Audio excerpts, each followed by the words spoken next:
ভাবুন, পশ্চিমবাংলার মুখ্যমন্ত্রীকে আজকে বলতে হচ্ছে আমি ব্রাহ্মণের ঘরের মেয়ে, কোন অবস্থাতে আছেন উনি, এই জায়গাতে আপনাকে ভাবতে হবে।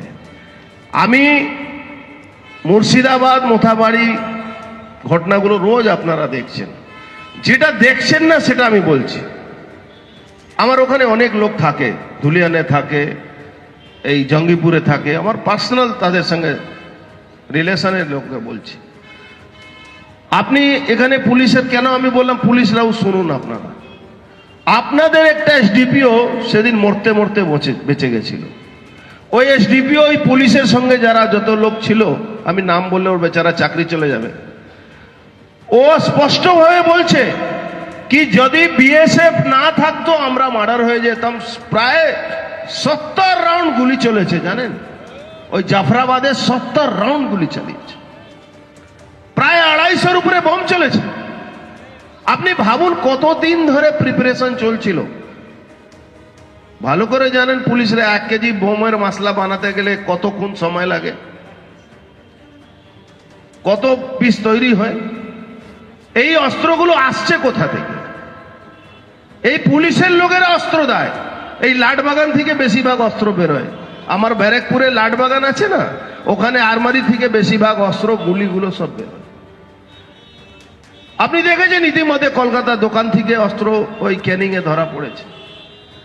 এখন হঠাৎ এসটিএফ, আগে আপনাদের এলাকায় সব ফ্যান্সি ডিলের ব্যবসা হতো না, সব এসটিএফ করাতো হয়।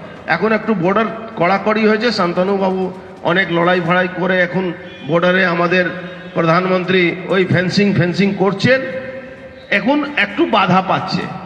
নাহলে এই ফ্যান্সি ড্রিলের টাকা দিয়েই আমাদের উপরে গুলি বম চালাচ্ছে, আমাদের বাড়ি দখল করছে, আমাদের মাদের উপরে অত্যাচার করছে। প্রথমে কাজ দেখুন, এই মুসলমানদের থেকে লড়তে গেলে প্রথমে এদের অসল জায়গা, কেন এরা পাঞ্চার বানাবার থেকে প্রফেসর অবধি সব একরকম চিন্তা ভাবনা আছে। আজকে আমি একটা মুসলমানের স্কলারের বক্তব্য শুনছিলাম, ইসলাম ধর্মে রেপ করাটা কোনো খারাপ কাজ নয়, ইসলাম ধর্মে মূর্তি পূজাটা খারাপ।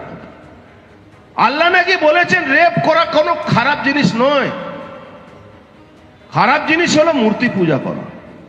আপনারা ভাগ্যশালী আছেন, আপনারা এখানে হিন্দু বহু সংখ্যক মানুষ বসবাস করেন।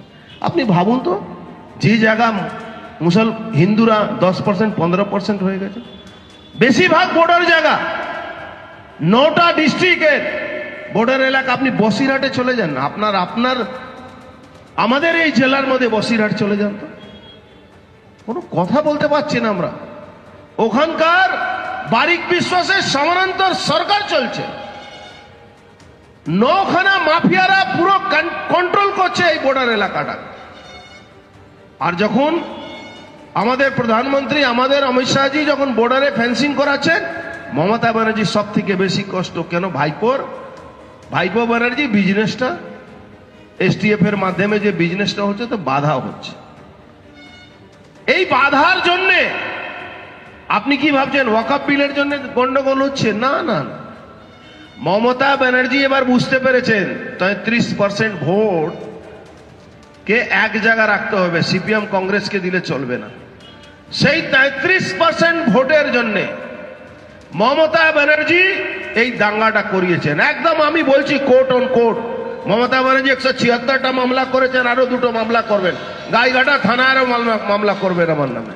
আমার ওই মামলা যতক্ষণ রোজ না একটা হয় আমার শরীর ভালো লাগে না, আমার কষ্ট হয়।